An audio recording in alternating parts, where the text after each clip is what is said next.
Welcome. Today, we're diving into the updated steps on how to open the notifications page on Instagram. Whether you're looking to stay updated with your interactions or manage your alerts, this guide will walk you through the process. First, you'll want to open the Instagram app on your device. Make sure you're logged in to your account. The app icon is usually a colorful camera icon, so it should be easy to find on your home screen. Once you're in the app, click on the notifications icon located at the top of the page. This icon typically looks like a heart or a speech bubble, depending on your version of Instagram. Tapping this icon will take you directly to your notifications feed, where you can see all recent activities related to your account.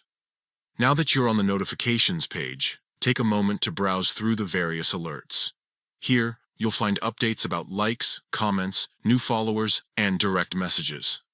This section is designed to keep you informed about interactions that matter most to you. You can scroll through the list to catch up on everything you've missed since your last visit. If you want to customize what notifications you receive, you can do that too. Simply go into your settings from this page. Look for options that allow you to manage notifications for different activities like comments on your posts or messages from friends.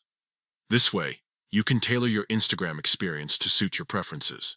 And there you have it. By following these simple steps, opening the Instagram app, clicking on the notifications icon, and browsing through the notifications page, you can stay connected and engaged with your followers and friends. Remember, keeping up with notifications not only helps you interact better, but also enhances your overall experience on Instagram. Thanks for joining me in this quick guide. Happy Instagramming!